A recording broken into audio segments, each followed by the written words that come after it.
Bienvenue à l'Église 180. Si vous êtes ici pour la première fois, sachez que ça nous fait plaisir de vous accueillir et qu'on espère vraiment que votre expérience parmi nous sera des plus agréables. Aujourd'hui, vous allez entendre un discours simple et actuel au sujet de la Bible. Vous pourrez aussi apprécier une musique positive, contemporaine, imprégnée de foi et d'espoir, le tout dans une ambiance décontractée, tout en savourant un bon café.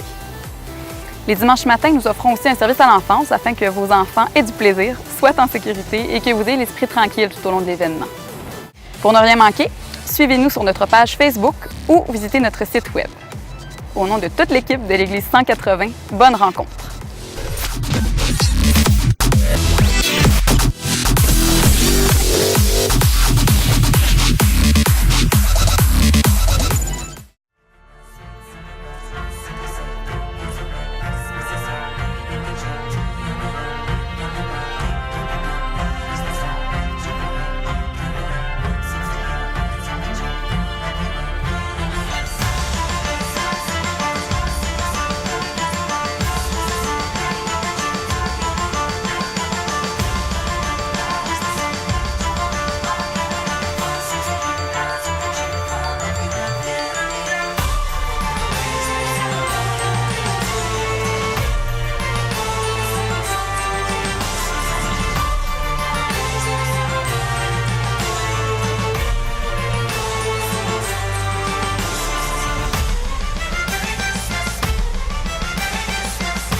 Bon matin 180, vous allez bien?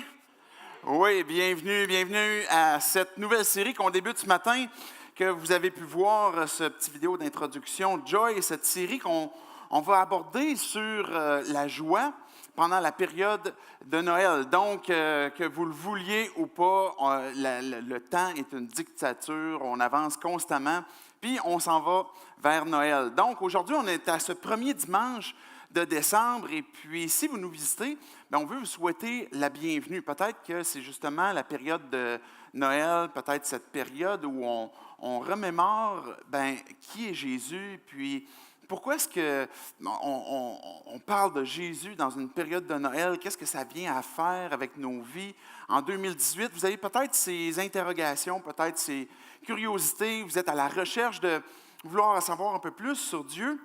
Donc, vous êtes les bienvenus avec cette série où on veut justement parler d'un Dieu qui est joyeux. Un Dieu que, dans sa présence, comme le texte qu'on voyait, la joie déborde.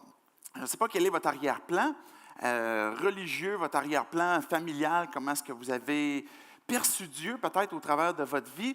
Peut-être que vous avez la perception que Dieu est austère. Peut-être que vous avez la perception que si Dieu y existe, il doit être un Dieu comme peut-être indifférent, parce qu'il y a tellement de souffrance sur la terre autour de nous. Peut-être vous avez cette impression comme quoi que c'est peut-être juste une puissance ou un Dieu impersonnel. Donc vous êtes peut-être justement à cette peut-être recherche là de qui est Dieu finalement? Est-ce que ça se peut que Dieu soit plus que ça? Et justement, dans la période de Noël, on parle de cadeaux, de présents, d'amour qu'on va s'échanger à travers divers cadeaux, par exemple, ou du temps qu'on va passer ensemble. Et la Bible nous dit qu'un des noms qui est associé à Jésus, et évidemment on l'appelle Jésus, Jésus-Christ, c'est un nom qu'on emploie peu, mais qui est attribué à Jésus, qui est Emmanuel, qui veut dire littéralement Dieu avec nous. Dieu qui est présent avec nous. À travers cette série, on va voir que la présence de Dieu avec nous, la présence d'Emmanuel, finalement de Dieu qui est venu sur terre, est venu transformer l'humanité, est venu transformer l'histoire et transformer potentiellement ton histoire, notre histoire, transformer notre destinée aussi. Et tout cela nous emmène à goûter la joie, goûter quelque chose que Dieu veut nous partager, quelque chose que Dieu nous invite et qui nous invite encore aujourd'hui, un 2 décembre en 2018, que la joie est une invitation dans laquelle Dieu nous invite pour qu'on puisse apprécier justement qui il est, puis retrouver cette harmonie avec lui. Avant que j'aille trop vite dans l'introduction du texte, je vais présenter brièvement, finalement, qui on est, parce que vous avez peut-être fait ce choix, justement, de regarder en ligne, peut-être de venir nous visiter pour savoir, qu'est-ce qu'on dit sur Jésus, mais qui on est, c'est quoi l'Église 180? On est une Église qui veut exprimer tout simplement leur foi. On croit que le fait de croire en Jésus est quelque chose de vrai, d'authentique, est une vraie expérience, et quelque chose qu'on veut vivre de façon concrète et contemporaine sur ce qu'on est réellement aujourd'hui. Que la foi en Jésus n'est pas un concept archaïque et un concept associé uniquement peut-être à notre héritage catholique, mais qu'on a cette expression où on veut célébrer, on veut adorer Dieu, on veut célébrer qui est Jésus, et on croit que Jésus a été plus qu'un personnage historique, est un personnage qui existe encore aujourd'hui et qui transforme encore des vies aujourd'hui. On se rencontre ici dans le cégep pour que ça soit accessible, pour pas qu'il y ait de barrières à ce qu'on puisse venir et tout simplement écouter le message qui concerne Jésus. Notre intention en s'organisant, l'Église sont des gens qui ont décidé de placer leur foi en Jésus. L'Église, ce n'est pas un lieu. C'est la raison pour laquelle on a cette liberté de pouvoir être ici dans la salle. Des fois, quand la salle est occupée, on est dans la cafétéria ou à l'agora. Le lieu n'est pas cet endroit où Dieu se rencontre, mais le lieu que Dieu veut rencontrer, c'est finalement des cœurs, c'est des vies. Et une vie individuelle, à partir du moment que Dieu nous transforme notre propre vie, mais une vie collective aussi, avec plusieurs qui ont placé leur foi ensemble. C'est ce qu'on appelle une assemblée, c'est ce qu'on appelle une église, des gens qui vont vivre ensemble cette harmonie à cause de son esprit, l'esprit de Dieu. Et notre objectif, quand on se rencontre en église, il y a divers objectifs. Il y a 3 axes principaux. Un de ces axes-là principaux, c'est celui de pouvoir être facilement en contact avec notre communauté. Et c'est la raison pour laquelle on choisit, par exemple, une salle comme ici, pour que ça ne soit pas une barrière, que si tu veux venir, si tu veux pouvoir écouter le message, que pour toi, le bâtiment ne soit pas une barrière, mais plutôt un milieu naturel qu'on a dans notre ville. Et que le lieu comme tel ne soit pas une barrière, mais que ce soit plutôt quelque chose qui va faciliter. On va dans cet axe de vouloir être disponible pour être en contact avec ceux qui sont à la recherche de Dieu. On est toujours dans une réflexion à qu'est-ce qu'on peut faire pour faciliter l'accès? Est-ce qu'il y a des barrières que l'on a qui peuvent t'empêcher de venir? Et puis, peut-être c'est un habillement, peut-être, comme je disais, un lieu, peut-être que ça va être une façon de parler, mais je disais tantôt qu'on croit que de célébrer Jésus puis d'articuler notre foi, mais ça se fait avec notre Québécois contemporain que l'on peut avoir aujourd'hui, et puis partager notre foi. Donc, ces barrières-là, on est toujours dans un mode de comment est-ce qu'on peut les enlever pour que l'essentiel, le plus important, demeure le message qu'on appelle de la croix, l'Évangile. Et que ce message-là, c'est la seule barrière qu'on n'enlève pas. Parce que tu vas être exposé à ce message et tu auras un choix à faire de dire « Non, je ne crois pas, c'est trop choquant, ça me frustre d'entendre cette idée-là, ou peu importe quelle serait la raison, que Jésus est mort à la croix, le Fils de Dieu unique, et puis qui a donné sa vie pour notre vie, finalement, pour nous pardonner. » C'est un message qu'on ne veut pas transformer, c'est une barrière qu'on ne veut pas enlever, et que, dans l'absolu, ce n'est pas une barrière en soi, mais c'est un choix que chacun d'entre nous, on a la liberté de faire. Et alors ça, c'est un de ces axes où on veut être en contact, on veut être disponible. Il y a un aspect aussi un autre axe qui est la croissance que l'on veut avoir dans notre compréhension puis dans notre marche avec Dieu. Et on appelle ça la formation de disciples. Donc, on veut découvrir continuellement qui est Jésus et de lui ressembler de plus en plus. Et la formation de disciples, ce que l'on croit profondément, ce que l'Église devrait mettre en application, bien, Jésus disait, bien, enseignez à observer ce que je vous ai montré.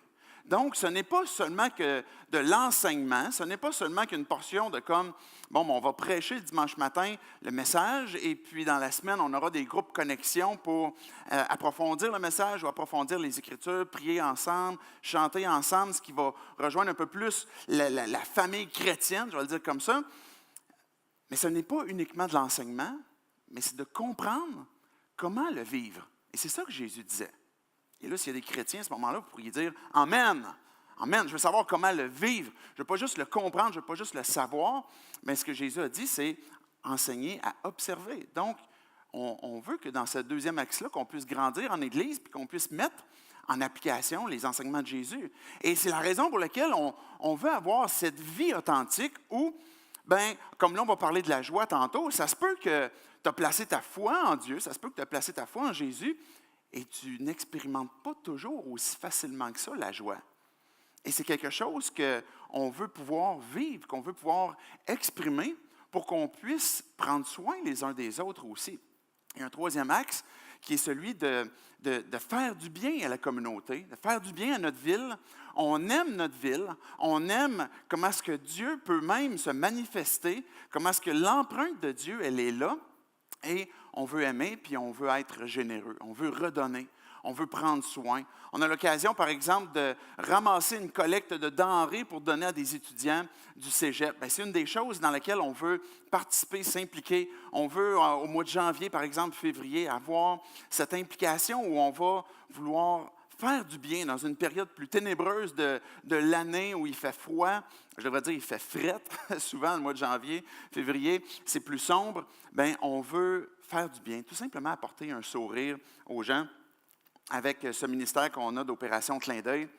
Donc, c'est les trois axes principaux de notre Église et comment est-ce qu'on fait les choses. Si vous nous visitez, sachez que vous êtes les bienvenus à pas seulement assister, mais si vous voulez en savoir plus, savoir comment vous impliquer, comment servir, comment vous intégrer et ultimement aussi, bien, comment comprendre ce message pour que je puisse être réconcilié avec Dieu. Dans quoi j'ai besoin d'être réconcilié avec Dieu?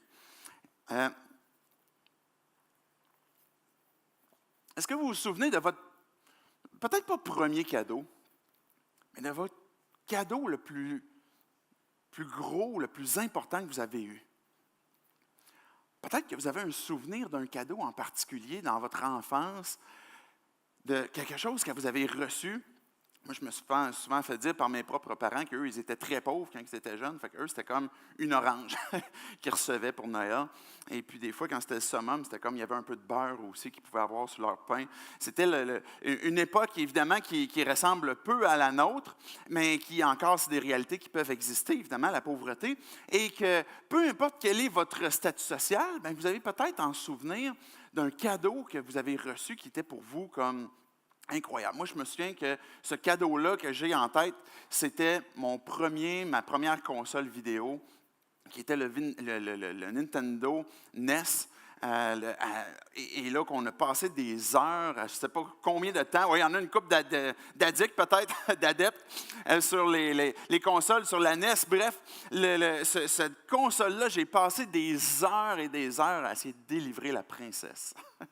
Et je pense avoir réussi sur à peu près tous les différents jeux qu'il y avait de Mario Bros.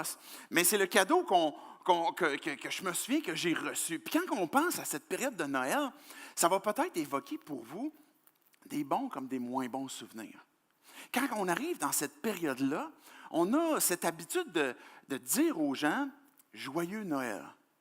Et quand on prend le temps de réfléchir à ce vœu-là, qu'on fait peut-être comme des fois un peu mécaniquement, on réalise que dans le fond, ce qu'on est en train de souhaiter aux gens, c'est d'avoir un Noël joyeux.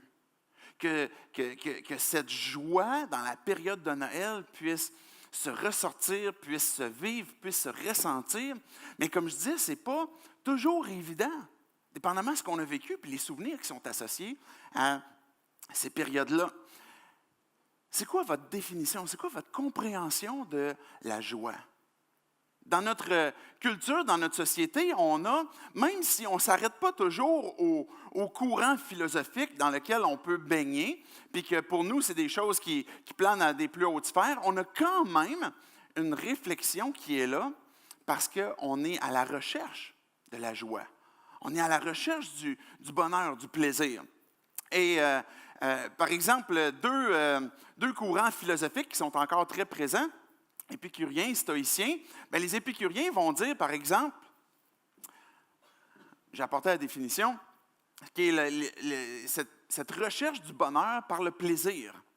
Donc, le bonheur se résume en l'absence de souffrance, ou va se traduire un peu comme ça.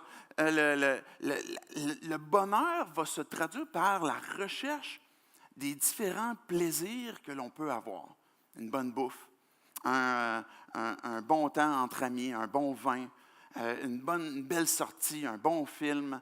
Les plaisirs comme ça vont nous conduire finalement à un bonheur. Et ce courant philosophique-là, je crois qu'il existe beaucoup encore aujourd'hui. Et ce qui va se traduire, bien, comme c'est écrit, bien, ça conduit aussi à une absence de souffrance.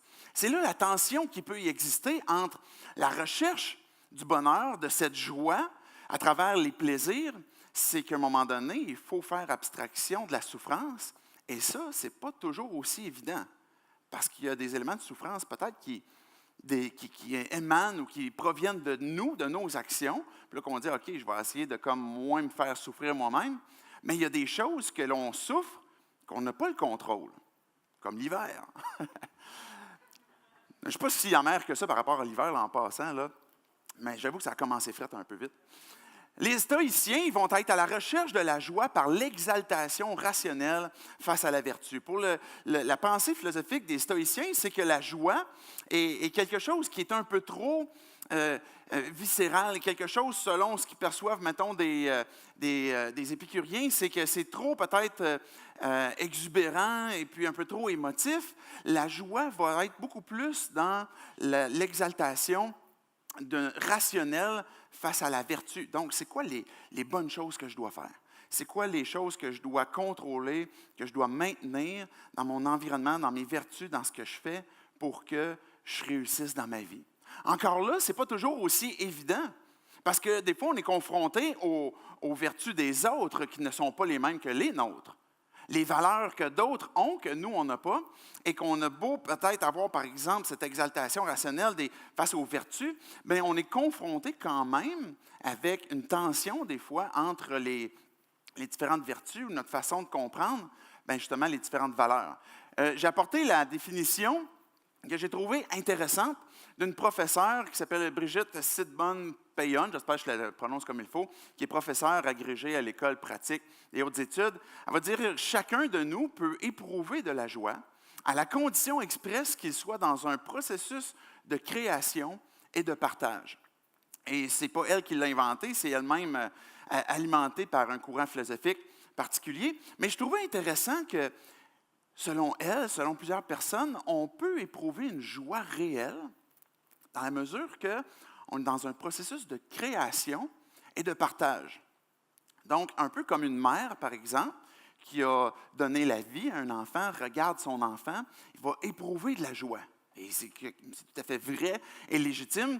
Un entrepreneur, par exemple, un autre exemple qui est donné, qui a bâti une entreprise, petite, moyenne ou grande, peu importe, et qui la voit finalement réussir, a cette joie en lui de voir son bébé entreprise qui finalement est en train de voler de ses propres ailes. Il y a eu ce processus de création et qui voit comment est-ce que son entreprise est en train d'être utile pour sa communauté, par exemple. Ou un artiste qui va créer une chanson, un tableau, créer peu importe quelle serait sa création, et que finalement, il va avoir cette observation comme quoi que ça profite à des gens, ça fait du bien à des gens, et là, il va éprouver de la joie. Un processus de création et de partage. Je trouvais intéressant cette définition-là parce que ça nous conduit à Dieu. Quand on pense à Dieu qui a créé et puis qui a partagé, c'est l'élément dans lequel Dieu nous invite. Je disais tantôt, peut-être que tu as une perception de Dieu qui est austère. Peut-être que pour toi, Noël, c'est comme un petit Jésus de plâtre avec un Joseph, sa canne en caoutchouc, comme la toune dit. Puis on a peut-être une perception de Noël, de la nativité, de la création, comme quelque chose qui est déconnecté de notre réalité. On regarde les cartes de Noël et puis là, on se dit, tu sais, c'est super beau, c'est super hot et puis des super vœux, mais en même temps, est-ce que réellement Dieu est présent dans la fête de Noël? En passant, ce n'est pas dans la Bible que vous allez trouver la date pour la célébration de Noël. La Bible ne mentionne pas cet élément de fêter Noël à un moment donné, qui est quelque chose qui a été établi par après, mais qui n'est pas une mauvaise chose en soi. Parce que c'est une occasion justement de rappeler comment est-ce que Dieu a voulu être présent avec nous. Et c'est ça la réalité que je veux qu'on puisse observer ce matin.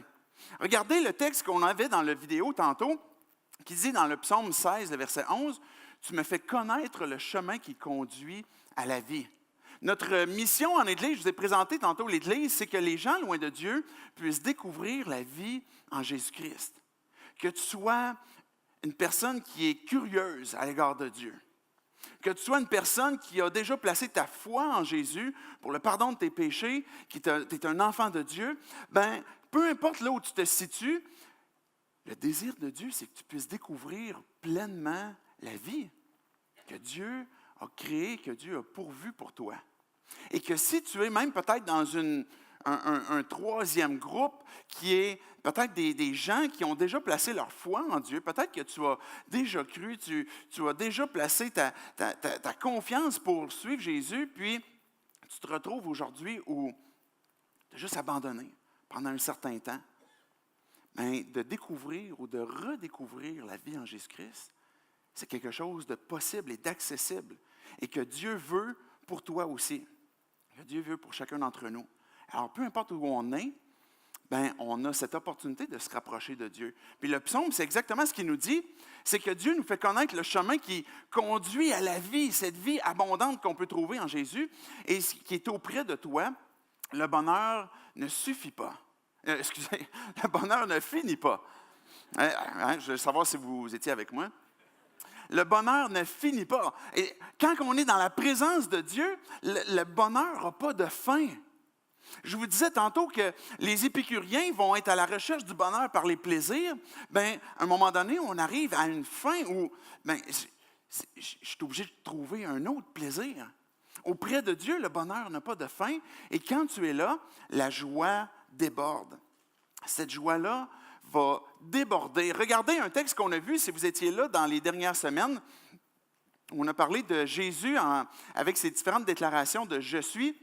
Dans une de celles-ci, on voyait la phrase que Jésus a dite « Je vous ai dit ces choses afin que ma joie soit en vous. » Je ne sais pas si vous suivez ce que Jésus vient de dire.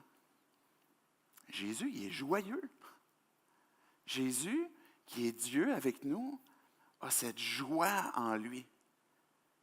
À différentes reprises, Jésus a dit, quand que vous allez vous retrouver devant moi, parce qu'un jour ou l'autre, notre vie arrête, et selon ce que l'on comprend des paroles de Jésus, il y a l'éternité qui entre en compte et qu'on doit déjà tenir en compte présentement pour sceller ce qui s'en vient devant nous. Et ce que Jésus dit, c'est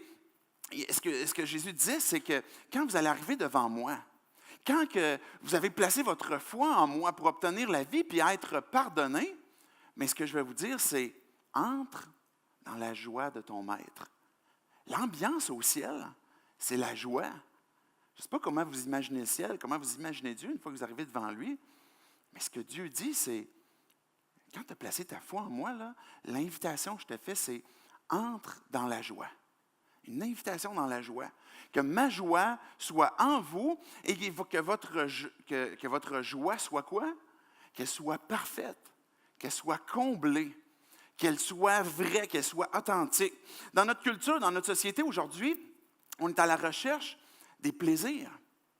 Et les plaisirs en soi ne sont pas de mauvaises choses. Je ne veux pas vous amener dans une réflexion comme quoi que si vous goûtez les plaisirs de la vie, vous n'êtes pas des bonnes personnes, il faut commencer à vous fouetter, monter des marches à genoux. C'est pas ça.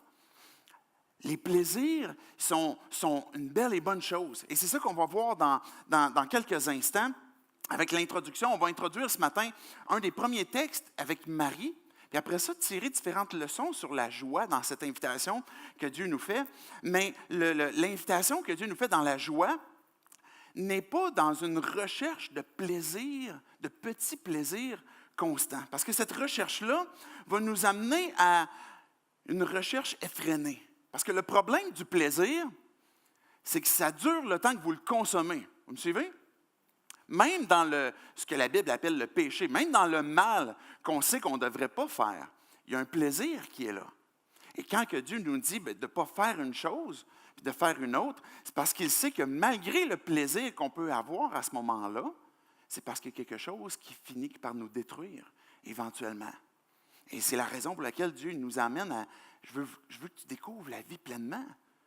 Mon but pour toi, c'est la joie. » C'est pas que tu sois comme contraint continuellement à te faire fouetter et puis à ne pas faire ça, puis pas faire ça, pas faire ça. Puis mon désir, c'est pas de te priver de ces joies qui génèrent le mal. Le but, c'est pas de te priver de la joie, mais c'est de te priver de la destruction. Et il y a cette joie, par contre, que Dieu va offrir. Maintenant, cette recherche de plaisir-là, elle est éphémère.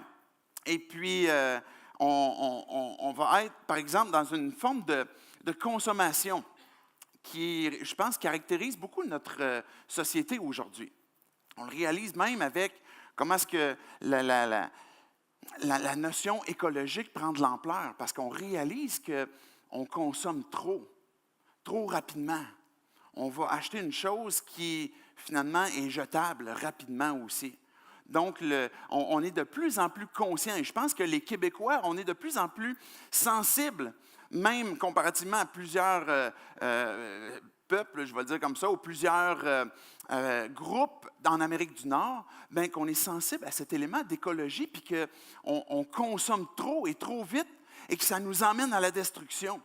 Et cette vérité, c'est vrai aussi dans notre vie. On va consommer toutes sortes de choses qui finalement nous emmènent aussi à la destruction. Ça peut même être une forme de consommation de biens, ça peut être ça, mais même la consommation de biens, quand on les a, on est peut-être à la recherche d'un bonheur ou on a obtenu un bonheur en achetant une chose, mais aussitôt qu'on l'a, on a envie d'avoir un autre.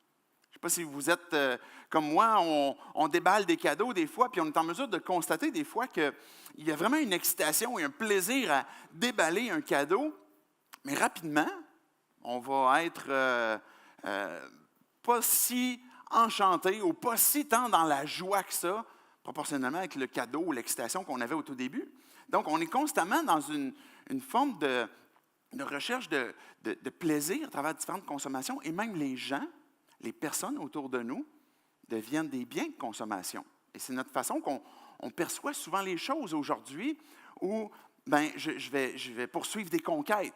Mon objectif, c'est d'avoir du plaisir avec différentes conquêtes, différentes personnes avec qui je vais être en amour, puis quand ça ne convient plus, je flush, je repars ailleurs, et on est à la recherche de ce plaisir-là. Et quand on s'arrête pendant un instant, on réalise que notre âme est encore assoiffée.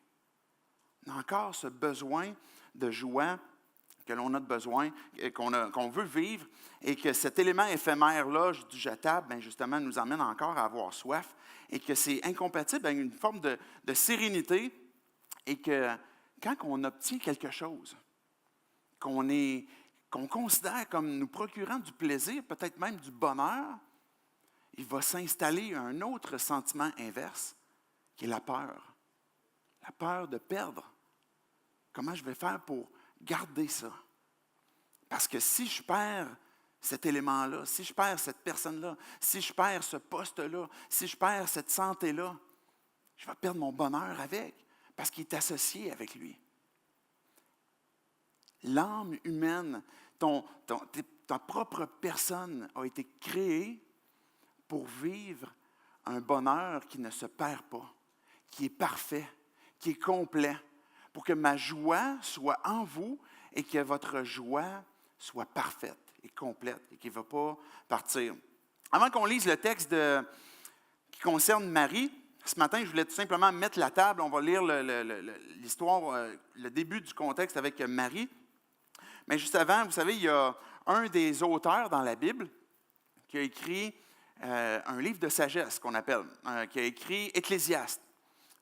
Salomon était un homme extrêmement sage et puis un homme immensément riche. Puis à un moment donné, il s'est dit, OK, moi je m'en vais à la recherche du bonheur. Puis je vais chercher où je vais pouvoir le trouver. Et là, il s'est fait toutes sortes de constructions, il y avait la richesse de pouvoir le faire. Et puis à un moment donné, il dit non, tu sais, j'ai l'impression que je cours après le vent. Ça a été après des conquêtes aussi. Puis la Bible nous parle de Salomon, même comme un homme qui a eu comme 600 femmes, 300 concubines. Il y avait toutes les possibilités de femmes sur toutes les apparences différentes possibles. Et ça ne l'a pas amené à une satisfaction non plus dans sa quête de joie, de bonheur, que ce soit par exemple dans des accomplissements à travers le travail, à travers différentes choses, puis il a réalisé que ça le conduisait aussi à une forme encore une soif qui demeurait.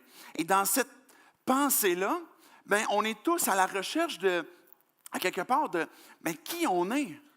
C'est quoi je suis, c'est qui je suis. Et sans vouloir tomber trop loin dans des philosophies, mais à quelque part, chacun d'entre nous, on veut être quelqu'un. On veut compter pour quelqu'un. Mais je suis qui? À quoi je sers? Ou je pourrais le formuler, à quoi sers-je? J'aime moins cette formulation-là. À quoi je sers? Qu'est-ce que j'ai? Et souvent, on va forger notre identité, notre bonheur, notre joie, en fonction de ce que l'on a et de ce que l'on fait. Puis on va dire, à cause de ça, je suis quelqu'un.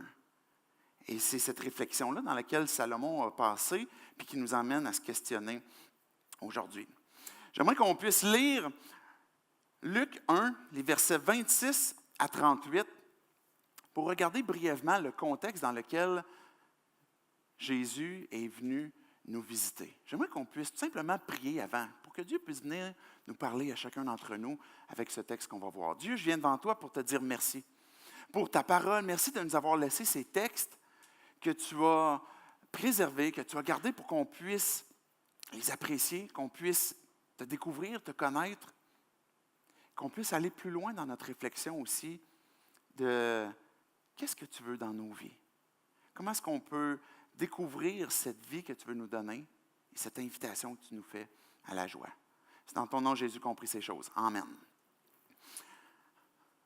Donc, une brève dernière partie que je veux que l'on voit avec Luc 1, les versets 26 à 38. Si vous venez pour cette série, vous allez avoir l'occasion d'entendre les textes qui sont à l'origine de ce qu'on a comme nativité aujourd'hui. C'est-à-dire de notre compréhension de la venue de Jésus, puis de c'est quoi cette histoire derrière la crèche. Donc, c'est les textes qu'on va voir, et en voici un premier pour ce matin. Dans Luc 1, le 6e mois, l'ange Gabriel fut envoyé par Dieu dans une ville de Galilée, appelée Nazareth, chez une vierge fiancée à un homme de la famille de David appelé Joseph. Le nom de la vierge était Marie. L'ange entra chez elle et dit, « Je te salue, toi, à qui une grâce a été faite. Le Seigneur est avec toi. » Troublée par cette parole, Marie se demandait ce que pouvait signifier une telle salutation. Juste avant qu'on aille à l'autre, souvent on a dans notre compréhension comme quoi que Marie était une femme vierge, oui, c'est vrai, la Bible vient de le dire, mais qui était une femme au sens de cœur et de pensée, qu'elle était pure, qu'elle n'avait jamais fait le mal, qu'elle n'avait jamais péché, que tout ce qu'elle avait fait était parfait, et c'est la raison pour laquelle Dieu est venu la voir pour qu'elle puisse porter Jésus. Et c'est une erreur, parce que ce que la Bible dit, c'est toi à qui une grâce a été faite. Qu'est-ce que ça veut dire? C'est la définition du mot grâce, c'est quelque chose que Dieu donne gratuitement. Quelque chose que Dieu a offert sans mérite. Et quand l'ange est venu, qui est envoyé par Dieu, puis il parlait à Marie, il va dire, Marie, salut. Puis après ça, il va dire, hey Marie, Dieu, il te fait une grâce. Dieu, il a un cadeau pour toi. Et c'est ça, là. Et ça n'a rien à voir avec le Père Noël où on va dire, et là, j'espère que tous les enfants, je ne vais pas faire déchanter des fois ce qu'ils peuvent imaginer, mais le Père Noël, on a cette pensée comme quoi que, as-tu été sage cette année? Et puis là, en fonction de nos bonnes actions, on va recevoir le cadeau approprié. Mais la façon que Dieu fonctionne, c'est exactement le contraire. C'est, as-tu été tannant cette année? Je vais te donner quand même ton cadeau. Et Dieu, il aime donner. Et il aime faire ce geste de grâce. Ça ne veut pas dire que Dieu est injuste. Ça ne veut pas dire que Dieu il se ferme les yeux sur le mal dans lequel on peut vivre, dans lequel on peut avoir été victime, qu'on peut avoir même généré. Mais Dieu est un Dieu qui aime donner. Et voici ce qu'il est en train de dire à Marie. Marie, j'ai un cadeau pour toi. Quelque chose de spécial. Alors, on peut aller à la suite du texte pour regarder ce qui s'en vient. L'ange lui dit, « Aie pas peur. Aie pas peur, Marie, car tu as trouvé grâce auprès de Dieu. Voici que tu seras enceinte, tu mettras au monde un fils et tu lui donneras le nom de Jésus. » Regardez ce que l'ange est en train de dire juste avant.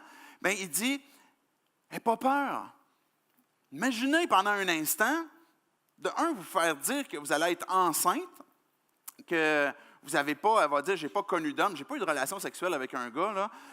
Joseph, c'est mon fiancé, on est engagés. Et puis, dans la tradition, à l'époque, c'était plus qu'une fiançaille selon ce que l'on a aujourd'hui, mais c'était une forme d'engagement que l'homme préparait la maison pour la femme. Et puis qu'après ça, à ce moment-là, quand que tout était prêt, l'engagement était scellé, bien là, ils venaient ensemble. Et puis après ça, une fois qu'ils habitaient ensemble, faisait non seulement vie commune, mais il y avait aussi cet élément de rapport sexuel qui se vivait à ce moment-là, où l'homme et la femme étaient considérés comme ayant consommé et puis pouvant vivre dans le mariage.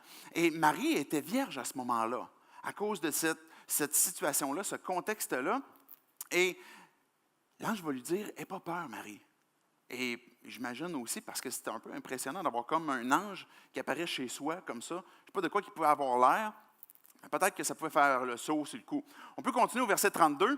« Il sera grand, ce fils que tu vas porter, il sera appelé fils du Très-Haut, et le Seigneur Dieu lui donnera le trône de David, son ancêtre. » David était le premier roi choisi par Dieu pour le peuple d'Israël. Je vais peut-être dire toutes sortes de mots dans lesquels je t'ai perdu, mais Dieu a choisi à un moment donné, dans son histoire, un peuple dans lequel il a voulu que ce peuple-là puisse briller, qu'il puisse être le témoin de l'Évangile de Dieu. L'Évangile que l'on connaît aujourd'hui de Jésus-Christ, évidemment, tourne autour de la mort, du sacrifice de Jésus-Christ, mais avant que Jésus soit venu, les gens étaient sauvés, étaient pardonnés de leurs péchés de la même façon, c'est-à-dire par la grâce, par la foi en Dieu, sans avoir eu encore à ce moment-là la révélation de Jésus-Christ. L'Évangile de Dieu existait et les gens n'étaient pas sauvés par des sacrifices qu'ils faisaient, mais plutôt par « Mais Dieu, j'ai besoin de toi. Et je te demande pardon, puis je veux que tu viennes transformer ma vie. » Et quand que Dieu va faire référence à David, bien, il va faire référence au roi que Dieu avait choisi et qui était une image de cette lignée, cette descendance royale qui finalement allait bénir, allait faire du bien, allait pouvoir apporter la joie à toutes les nations. Le problème avec Israël, c'est qu'ils n'ont pas été des témoins. Ils sont restés fermés sur eux-mêmes, se sont tournés même vers d'autres idoles, se sont prostitués à d'autres dieux. Et puis, à ce moment-là, Jésus est intervenu comme le roi, comme celui qui allait venir, comme celui qui était le sacrificateur, celui qui allait offrir un sacrifice ultime qui est de sa propre vie. Et c'est la raison pour laquelle on l'appelle le Fils du Très-Haut. Le Seigneur Dieu lui-même donnera le trône de David, son ancêtre. Il régnera sur la famille de Jacob, c'est le peuple que je suis en train de parler tantôt, qui est les descendants, éternellement, et son règne n'aura pas de fin. Encore aujourd'hui, on est dans ce qu'on appelle le peuple de Dieu à cause de la foi que l'on a en son représentant premier, Jésus-Christ. On peut continuer. Marie dit à l'ange, « Comment ça se fait que ça va pouvoir arriver, cette affaire-là? Comment se fera-t-il puisque je n'ai pas de relation avec un homme, je n'ai pas eu de rapport sexuel? » Et l'ange lui répondit, « Le Saint-Esprit viendra sur toi, et la puissance du Très-Haut te couvrira de son ombre. C'est pourquoi le Saint-Enfant qui naîtra sera appelé Fils de Dieu. » On appelle Jésus Fils de l'homme et Fils de Dieu. Cette double nature que Jésus a, étant homme, étant Dieu, et pouvoir donner sa vie pour nous. Et regardez la dernière section que j'ai pour ce matin. Voici qu'Élisabeth, ta parente, est elle aussi devenue enceinte d'un fils dans sa vieillesse. Celle que l'on appelait la stérile, parce qu'Élisabeth est rendue assez vieille, elle n'avait jamais eu d'enfant, et c'était encore moins possible qu'elle avait des enfants à ce moment-là, était dans son 6e mois.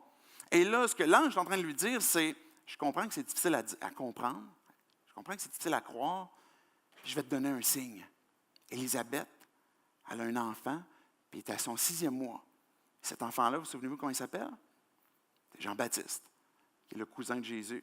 En effet, rien n'est impossible à Dieu. Fin pour l'instant. Rien n'est impossible à Dieu. Marie est dans un contexte de vie qui peut facilement correspondre encore à nous aujourd'hui. Évidemment, on se retrouve 2000 ans passés, puis on va dire, bon, OK, là, c'est plus la même chose, pas en tout.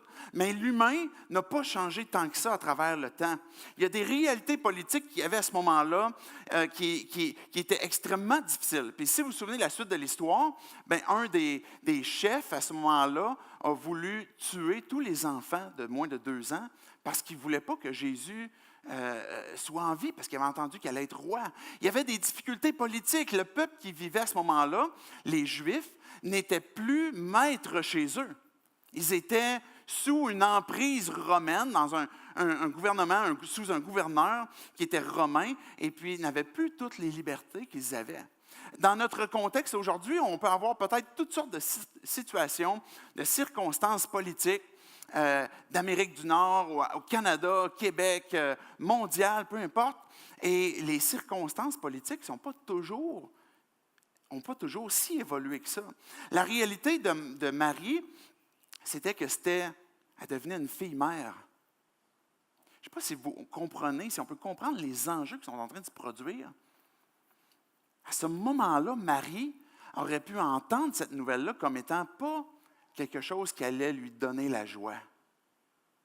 Tu sais, Dieu, tu me dis que c'est la puissance du Très-Haut, qui va permettre que cet enfant-là soit le Fils de Dieu et qu'il va pouvoir finalement apporter comme cette idée de règne pour pouvoir transformer nos vies. Mais est-ce que tu comprends que moi, ma vie aujourd'hui est complètement transformée puis qu'on va me pointer du doigt?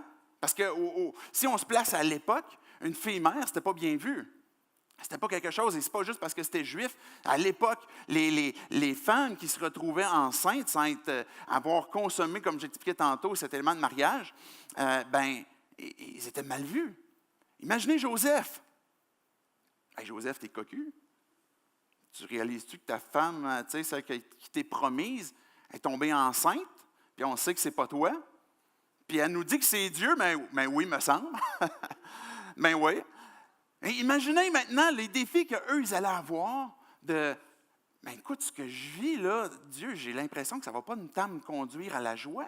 Il aurait pu avoir cette réalité qui va se dégager de différentes parties de l'histoire où, pendant un temps, Joseph, Marie, avec Jésus, quand il était bébé, sont allés se réfugier en Égypte. Ils ont été, pendant un temps, réfugiés. Ils ont été, pendant un temps, sans abri, sans demeure fixe. Ils ont habité comme ça pendant un temps en Égypte. Et le contexte, je n'ai jamais vécu ce contexte-là. Il y en a parmi nous qui ont déjà vécu, qui vivent peut-être encore ce contexte-là, où ils sont réfugiés. Et c'est une circonstance qui est difficile. C'est une réalité qui existe dans notre monde encore aujourd'hui. qu'on va dire, mais elle est où la joie là-dedans? Où qu'on va trouver la joie dans des difficultés politiques, des difficultés personnelles de nos vies, de nos circonstances de vie, de nos contextes, par exemple, où on est réfugié, contexte de pauvreté, contexte d'insécurité. Peut-être qu'on a beaucoup la richesse au Québec, mais en même temps, il y a beaucoup de stress, il y a beaucoup d'inquiétude, il y a beaucoup de comment est-ce qu'on va faire, même si on a beaucoup. On ne sait pas toujours des fois comment est-ce qu'on va faire pour arriver et amener cette réalité et ces pensées, ces contextes de vie, ces circonstances viennent continuellement nous voler la joie, viennent continuellement nous enlever la joie qu'on pourrait vivre, malgré les circonstances difficiles, malgré des épreuves qui peuvent être plus difficiles. Et vous savez que le premier cadeau de Noël qui a été offert a été Jésus, qui a été emballé dans une mangeoire, on a placé, qui avait été donné pour l'humanité, qui avait été donné pour nos vies. Et vous savez, si Dieu lui-même a décidé de venir sur cette forme-là, dans un contexte qui n'est pas venu à Jérusalem, une ville glorieuse, il n'est pas venu à Rome ou à Éphèse ou à des grandes villes comme ça, il est venu à Nazareth. Même les gens qui vivaient là-bas, en Judée, ils disaient, hey, les gars, y a-t-il de quoi de bon qui peut venir de Nazareth? C'est là que Jésus a décidé de faire l'annonce de sa venue. À Bethléem, une des plus petites villes qui existe là-bas, qui est une ville qui est un village de bergers, que c'est là que Dieu a décidé de naître. Pour s'identifier à nos vies et puis pour pouvoir partager nos vies, pour pouvoir nous partager sa vie. Et ce que l'ange est en train d'annoncer à Marie, c'est « Je suis venu pour vivre avec vous. Je suis venu pour vous donner ma joie, pour qu'elle soit en vous. Je suis venu pour que ce qui détruit ta vie, cette recherche que tu as peut-être de découvrir qui tu es, mais que je veux contribuer à pouvoir répondre à cette question-là, parce que tu as été créé pour vivre en relation avec moi. Et le but de pourquoi tu existes aujourd'hui, c'est pas parce que peut-être que tes parents l'ont voulu, peut-être que tes parents n'ont pas voulu même que ta naissance soit là, mais aujourd'hui, la réalité, c'est que tu es présent et que Dieu t'invite à entrer en communion, en relation avec lui. Et que pour ça que ça puisse arriver, que ça puisse exister, il fallait que Dieu lui-même vienne nous visiter. Et que si tu te poses la question sur la sensibilité de Dieu, est-ce que Dieu est juste dans le ciel et il nous regarde de loin? La réalité, c'est que Jésus est venu sur terre, qu'il a pris notre forme humaine, qui a participé au sang, à la chair, qui a été tenté en toutes choses comme vous et comme moi, mais sans jamais avoir péché pour que son innocence par rapport au mal et au péché puisse être donnée à nous. Et ça, c'est le cadeau que Dieu nous fait, le cadeau gratuit que Dieu te fait, que Dieu nous rappelle encore ce matin. Et qu'à un moment donné, quand Jésus était plus vieux sur terre, pendant son ministère sur terre, il y avait ses disciples qui étaient partis pour parler du royaume de Jésus, parler du royaume de Dieu, cette perspective éternelle, mais qui commence maintenant.